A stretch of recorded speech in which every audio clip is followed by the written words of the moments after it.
안녕하십니까.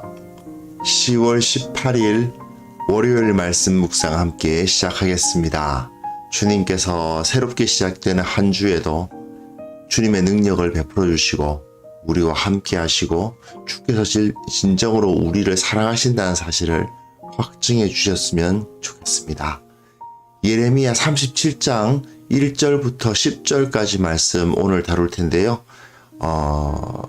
시드기야 왕, 지난주까지는 또 왕이 바뀌어요. 여호야김이었는데 이제는 또 시드기야 왕이 어떤 왕이었는가를 나타내주면서 악한 왕들의 모습과 그들 가운데 선한 왕으로서, 선한 선지자로서 예레미야가 어떻게 서 있었는지를 찾아볼 수 있을 것 같습니다. 그럼 함께 말씀을 보고 우리가 이 세상에서 어떻게 살아가야 될지를 생각해 보는 시간 되었으면 좋겠습니다.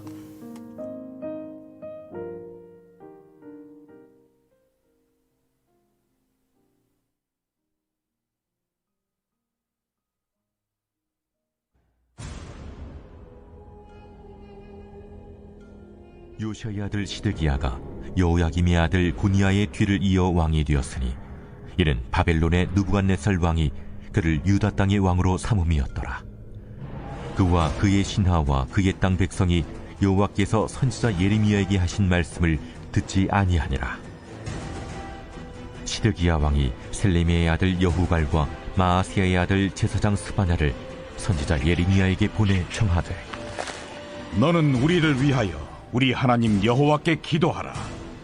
그때 예레미야가 갇히지 아니하였으므로 백성 가운데 출입하는 중이었더라. 바로의 군대가 애굽에서 나오매 예루살렘을 애웠었던 갈대아인이 그 소문을 듣고 예루살렘에서 떠났더라.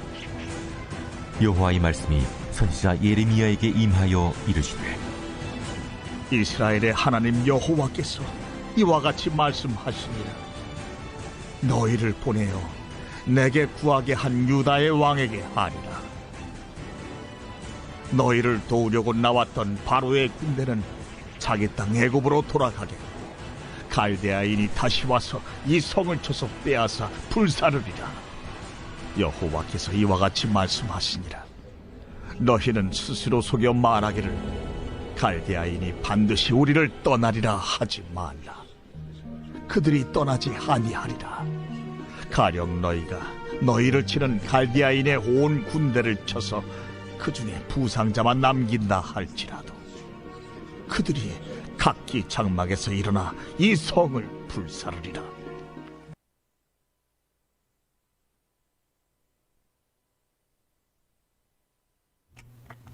네, 여호야김까지가 이 36장이었고요. 37장은 이제 시드기야입니다.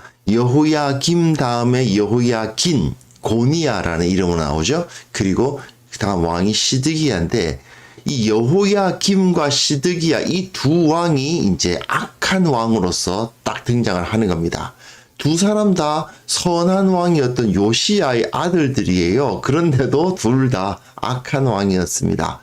모두 다 하나님의 말씀에 순종하지 않았어요.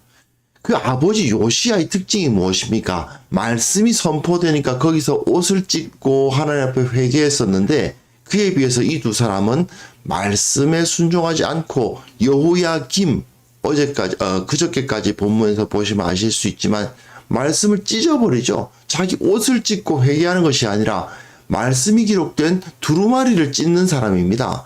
그리고 시드기야 같은 경우는 그렇게까지는 안 하지만, 그러나 역시 마찬가지로 말씀에 적극적으로 막 반항하는 것 같지는 않지만 순종하지도 않아요. 말씀에 대해서. 그런 모습을 여기서 볼 수가 있습니다. 결국 여호야김이나 시드기야나 말씀에 불순종한다는 것은 마찬가지인 거죠.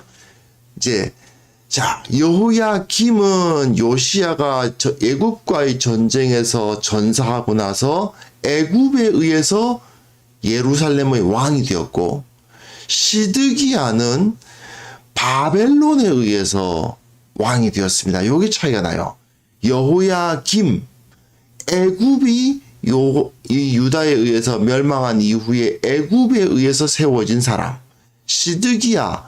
이 애굽 치하에 있던 유다가 바벨론 치하로 넘어가면서 여호야김이 바벨론에게 한번 반항했다가 그만 죽고 그 다음 이제 왕이 세워진 게 시드기야였던 것이죠. 하여튼 이들이 어떤 모습을 보였는가를 볼 수 있습니다. 자, 보십시오. 시드기야가 여호야김의 아들 고니야의 뒤를 이어 왕이 되었다. 이 고니야가 여호야긴이에요. 그러니까 같은 이름인데 고니야라는 이름으로 이제 되어 있죠. 바벨론의 느부갓네살 왕이 그를 유다 땅의 왕으로 삼음이었더라. 예, 그렇죠.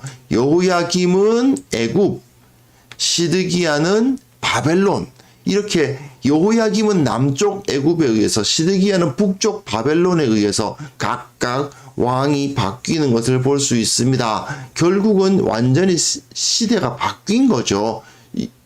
그러니까 일제 시대에서 무슨 독립 시대가 아니라 일제 시대에서 뭐 중국제 시대 그러네요. 어쨌든 어느 제국이 바뀌어버린 겁니다. 애굽에 의해서 지배받던 데서 이제 바벨론에 의해 지배당하는 그런 모습을 볼 수 있죠. 이런 상황에서 그와 그의 신하와 그의 땅 백성이 여호와께서 선지자 예레미야에게 하신 말씀을 듣지 아니하니라. 예, 말씀을 듣지 않습니다. 바벨론에 의해서 이제 예레미야가 여호야김에게 계속 전한 말씀이 무엇입니까? 사실 여호야김에게 전한 말씀은 이겁니다. 바벨론에 의해서 지금 유다가 망할 것이다. 그걸 계속 강조했었거든요. 실제로 바벨론이 쳐들어와서 그 여호야김이 죽고 시드기야가 왕이 됐습니다. 그러면 예레미야가 전한 말씀이 맞는 거잖아요. 맞았잖아요. 올바르게 하나님의 말씀을 이후에 있을 일을 다 제대로 전한 거 아니겠습니까? 그럼에도 불구하고 이 사람들은 하나님의 말씀을 예레미야에게 하신 말씀을 듣지 않아요. 그러면서도요, 재미있는 것은 이 시드기야 왕 보십시오. 셀레마의 아들 여후얄과 마아세야의 아들 제사장 스바냐를 선지자 예레미야에게 보내 뭐라고요? 너는 우리를 위하여 우리 하나님 여호와께 기도하라.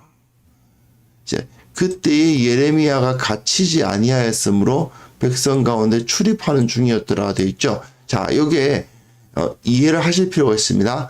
여호야김 시대와 시드기야 시대가 다르다는 것 이해하셔야죠. 여호야김 시대에는 어떤 일이 벌어졌는지 지난주까지 36장 묵상하신 분들은 아십니다. 여호야김은 예레미야를 감금해 버렸어요. 아마도 가택연금 시켰을 거예요. 자기 집에서 못 나오도록 그렇게 감금되어 버렸으니까 돌아다닐 수가 없습니다. 그러니까 어떻게 했어요? 성전에 나아가서 말씀을 전해야 되는데 자기가 직접 전할 수가 없으니까 누구를 시켜요? 바룩이라는 자신과 함께 동역하는 사람을 시켜서 성전에 가서 자신의 말씀이 기록된 하나님으로부터 받은 자기 말씀이 기록된 그 두루마리를 이제 낭독하게 하잖아요. 근데 이제 여호야김이 죽었습니다. 그럼 이제 어떻게 되겠어요? 예레미야는 갇히지 아니하였으므로 백성 가운데 출입할 수 있는, 즉 백성들 가운데서 좀 자유를 얻어서 행동할 수 있는 상황이었다는 거죠. 그런데 이 상황에서 시드기야는 너는 우리를 위하여 우리 하나님 여호와께 기도하라 이런 말을 합니다. 되게 경건해 보이죠. 그런데 문제는 무엇이냐? 이 사람이 실제로 하나님의 말씀에 순종하고 있는 것은 아니었다는 것입니다. 시드기야는 예레미야를 석방한 것은 사실이에요. 여호야김이 가두어 놓은 그 예레미야를 석방한 것은 사실입니다. 하지만 바벨론에 의해서 시드기야가 왕이 된 상황이기 때문에 그런 거예요. 바벨론에게 항복해야 된다고 주장한 것은 예레미야고 그 예레미야 예언이 이루어졌다는 것을 인정할 수밖에 없는 거죠. 그러다 보니까 예레미야는 어떤 사람이라고 생각합니까? 친바벨론파라고 생각하는 거예요. 여호야김은 친애굽파고 시드기야는 친바벨론파다. 그러니까 예레미야와 전략적 제휴를 해야 된다. 이렇게 생각했기 때문에 그를 이제 놓아주면서 여호와께 기도하라 이런 이야기를 하고 있는 거죠. 하지만 예레미야는 바벨론에게 항복해야 된다고 말을 했지만 친바벨론주의자 아닙니다. 이 사람은 친애굽파도 아니고 친바벨론파도 아니고 오로지 하나님의 말씀을 따라야 한다고 말하고 있을 뿐이에요. 이게 중요한 거거든요. 그러니까 시드기야는 지금 정치적으로 생각하고 있는 거 아니에요. 지금 바벨론에게 우리가 먹혔으니까 바벨론에게 잘해야 된다. 근데 지금까지 예레미야가 친바벨론파니까 나름대로 예레미야를 좀 높여줘야 되겠다라고 생각했을지는 모르겠지만 예레미야는 그렇다고 해서 바벨론에게 잘해서 뭐 자기의 지위를 높인다든지 어떤 할 생각은 전혀 없거든요. 이 사람은 오로지 하나님의 말씀이 이루어질 수밖에 없으니 우리는 말씀을 따라야 된다. 그렇게 말하고 있을 뿐인데 시드기야는 여기서 정치적인 방법. 결국 예레미야도 자기들과 같은 마찬가지 부류다. 정치적으로 자기의 그 안녕을 위해서 자신의 그 영달을 위해서 뭐 줄서기 하는 애굽에 붙어야 되냐 바벨론에게 붙어야 되냐 뭐 이런 식으로 줄서기 하는 그런 사람이라고 생각하고 있었던 것입니다. 그러나 사실은 이제 예레미야는 전혀 그런 의도가 없는 사람이죠. 그 다음 본문 보시면요. 네. 5절부터 10절까지 내용 보시면 바로의 군대가 애굽에서 나오매 예루살렘을 애워쌌던 갈대아인이 그 소문을 듣고 예루살렘에서 떠났더라. 이게 무슨 일이냐면 한번 다시 애굽과 이 바벨론이 싸움을 하고 있지 않습니까? 근데 다시 애굽이 쫓겨갔다가 갈그미스 전투에서 쫓겨가서 이제 애굽 땅으로 완전히 쫓겨갔다가 다시 애굽에서 군대를 정비해서 올라오는 거예요. 바벨론과 유다의 거리와 애굽과 유다의 거리를 살펴보면 아무래도 애굽이 유다에게 가깝습니다.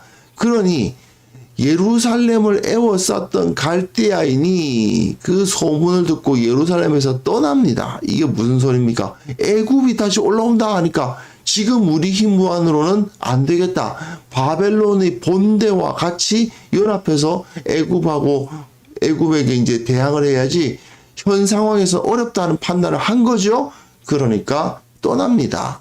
그런데 여기서 여호와의 말씀이 선지자 예레미야에게 임하여 이르시되 이스라엘 하나님 여호와께서 이같이 말씀하시니라 너희를 보내어 내게 구하게 한 유다의 왕이 아니라 너희를 도우려고 나왔던 바로의 군대는 자기 땅 애굽으로 돌아가겠고 갈대아인이 다시 와서 이 성을 쳐서 빼앗아 불사르리라.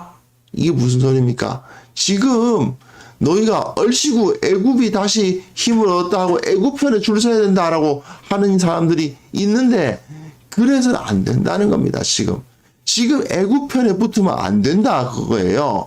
왜 그렇습니까? 여호와께서 이와 같이 말씀하시니라 너희는 스스로 속여 말하기를 갈대아인이 반드시 우리를 떠나리라 하지 말라. 그들이 떠나지 아니하리라. 갈대아인이 바벨론이죠. 바벨론은 떠나지 않는다. 너희가 너희를 치는 갈대아인의 온 군대를 쳐서 그 중에 부상자만 남긴다 할지라도 그들이 각기 장막에서 일어나 이 성을 불사르리라. 무슨 소리입니까?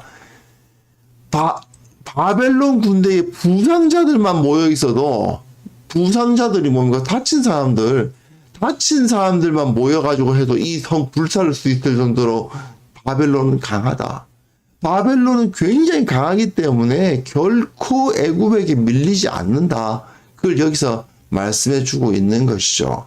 그러니까 지금 친애굽파냐 친바벨론파냐 이렇게 지금 줄서기 하고 있는 상황에서 애굽이 다시 올라오니까 애굽이 좀 더 세졌나 봐 하고 애굽에게 붙어야 돼 이렇게 이야기하고 있잖아요. 그런데 하나님의 말씀은 변함이 없거든요. 예레미야는 우리 유다가 바벨론에 의해서 통치를 당할 것이고 우리는 바벨론에게 임한 하나님의 권세에 의해서 우리의 통치를 받는다는 것을 인정하고 그 통치받는 상황에서 하나님 앞에 이제 회개하고 바벨론의 그 통치를 하나님의 그 징벌이라고 인정하고 이제 거기서 그 기간을 견뎌야 한다라고 가르친 게 예레미야 아닙니까? 그런데 다 주위 사람들은 다 예레미야는 친바벨론파야 이런 식으로 생각했겠죠.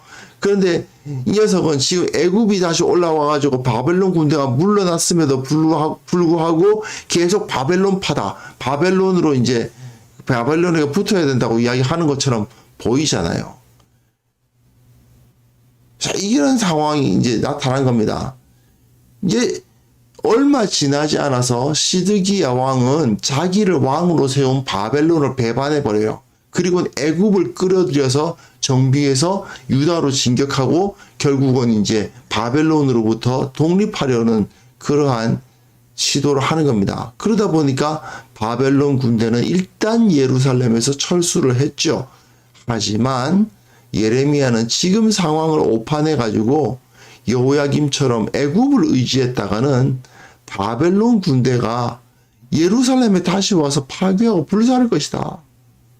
그것을 이제 예언을 하면서 하나님께서 우리를 치시는 거지. 지금 애굽이 더 강하고 바벨론이 더 강하고 그게 문제가 아니다 이거죠. 예레미야는 하나님께서 바벨론을 통해서 우리를 징벌하고 계신다. 이 징벌을 달게 받아야 된다. 여기서 벗어나려고 해서는 안 된다. 그 이야기를 계속 하는데 이 유다의 왕은 시드기야는 어떻게 해서든지 이 자기 그 안녕을 추구하기 위해서 지금 애굽이 좀 더 세져 보이네? 그래? 애굽에게 붙어야지. 이렇게 된 거예요. 이게 어리석은 것이죠. 하나님께서 말씀하신 것이 있다면 그것을 따라야 되는 것임에도 불구하고 그것을 인정하고 받아들여야 함에도 불구하고 이들은 그저 정치적으로 모든 것을 생각했을 뿐이고 하나님의 살아계신 하나님의 말씀에 대해서는 전혀 관심이 없었던 겁니다. 예레미야는 그에 비해서 어떻습니까? 지금 바벨론 군대가 물러났음에도 불구하고 지금 애굽이 더 강해진 것 같은 느낌이 들면도 불구하고 이 사람은 하나님의 말씀을 전하고 있을 뿐이에요. 하나님께서는 바벨론 밑에 우리를 두셨다. 하나님이 바벨론이라는 몽둥이로 우리를 때리고 계신 것이 애굽이 그 몽둥이를 막아줄 거라고 생각하지 마라. 그 얘기를 하는데 이제 이 사람들은 시드기야를 비롯한 이 왕과 신하들은 예레미야를 받아들이지 않는 모습을 볼 수 있습니다. 이게 뒤 이야기를 계속 진행해 나가봐야 되겠습니다만은 이 시드기야의 모습 보면 거의 뭐 박쥐죠. 이솝우화에서 왜 박쥐 있지 않습니까? 동물에게 네 발 동물에게 붙었다가 새에게 붙었다가 했던 그 짐승에게 붙었다 새에게 붙었다 하는 그 박쥐. 그 박쥐처럼 시드기야는 여기 붙었다가 저기 붙었다가 하는데 예레미야는 어떻게 합니까? 오로지 하나님의 말씀, 그 신앙적 양심을 따라 행동하죠. 예레미야는 친애굽파도 아니고 친바벨론파도 아닌 하나님의 말씀만을 전했습니다. 그러다 보니까 친애굽파로부터 친바벨론파라고 낙인을 지켜가지고 괴로움을 당하기도 했죠. 하지만 이 예레미야는 그것을 피하려고 하지도 않았습니다. 이게 우리들의 그리스도인들이 마땅한 삶의 모습이 아닐까 생각합니다. 주변 상황이 어떻게 변하는가가 중요한 게 아닙니다. 중요한 것은 하나님의 말씀을 신뢰하고 그에 순종하고 내게 주어진 말씀을 그냥 전하는 겁니다. 그게 우리들에게 맡겨진 바예요. 지금 정치적으로 내가 이쪽에 붙는 것이 더 좋을까? 이쪽에 붙는 게 더 좋을까? 이런 식으로 따지고 그 계산을 하는 것은 결코 우리들에게 하나님의 말씀을 따르는 사람들에게 올바른 길이 아니라는 거죠. 우리는 오직 말씀에 의해서 서야 합니다. 이게 참 어려운 게요. 실제로 말씀을 자기 정치적 입장 때문에 이리저리 왜곡하시는 분들이 없지 않기 때문입니다. 현실적으로 보면 정말 말씀까지도, 하나님의 말씀까지도 막 정치적으로 해석하고 정치적으로 적용하는 분들이 있어요. 굉장히 위험하죠. 그리고 굉장히 하나님 앞에서 큰 범죄라고 할 수 있습니다. 우리는 그런 행동을 하지 않도록 오직 하나님께서 나에게 무엇을 시키셨는가? 하나님께서 내게 이 땅에 보내신 그 이유가 무엇인가를 생각하면서 하나님 앞에 당당하게, 하나님 앞에서 진실되게 살아가는 자들이 되어야 될 것 같습니다. 이 시간 함께 기도하실 때에 이제 내 주위에 어떤 상황이 변하든 주님을 섬기는 사람이지 나는 세상에서 이리저리 줄 서는 사람이 아니다. 그러한 정체성을 우리가 지킬 수 있도록 함께 기도했으면 좋겠습니다. 기도합시다.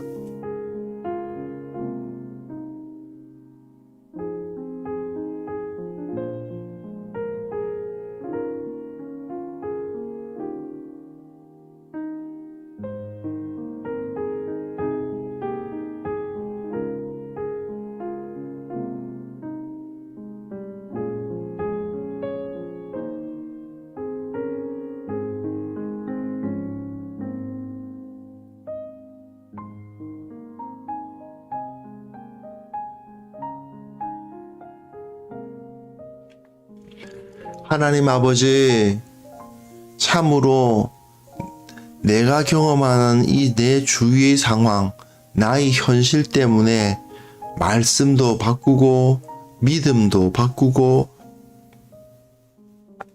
하나님을 섬기는 것처럼 말해놓고도 다시 세상을 섬기기도 하는 그런 모습을 이 인간 세상에서 너무나도 많이 볼 수 있음을 주님 앞에 고백합니다. 아버지, 참으로 탄식하며 기도하오니 어떤 상황이 변화가 있다 하더라도 우리는 오직 주님만을 섬기는 사람이라는 그 정체성을 절대 잊지 않도록 도와주시옵소서. 참으로 모든 교회가 서로가 서로를 격려하면서 신앙을 떠나거나 신앙을 배신하는, 하나님을 배신하는 그런 일들이 없도록 서로를 붙드는 그런 공동체가 될 수 있도록 도와주시기를 원하옵고 바랍니다. 아버지 하나님, 참으로 이 사회가 여러 가지로 변하다 보니 신앙의 양심을 지키기보다는 정말 정치적인 입장 때문에 이리 붙고 저리 붙고 하는 사람들이 눈에 띕니다. 그러나 하나님 아버지, 전염병 때문에 또 정치적인 변화 때문에 세상의 상황들 때문에 교회가 어려움에 처하는 일 없도록 도와주시고 믿음이 흔들리는 일이 없도록 도와주시고 참으로 우리 온 땅의 모든 교회를 온전한 모습으로 지켜 보호하여 주시기를 원하옵고 바랍니다. 아버지, 특별히 원하옵기는 우리가 시험에 들지 않도록 도와주시고 결코 믿음을 잃고 주님을 떠나는 그런 것을 경험하지 않도록 주께서 은혜 베풀어 주옵소서. 오늘 하루 주님 앞에 의탁합니다. 오늘 주님께서 우리에게 보여주신 그 말씀의 권능 위에 바로 서게 도와주시고 주님을 사랑하는 자답게 당당하게 세상을 살아갈 수 있도록 도와주시며 나는 오직 주님만을 섬긴다. 나는 오직 주님만을 높인다라는 마음으로 오늘 하루를 예수 그리스도의 제자답게 살아가게 하여 주옵소서. 주께서 우리를 사랑하심에 감사드리오며 예수 그리스도의 이름으로 기도합니다. 아멘.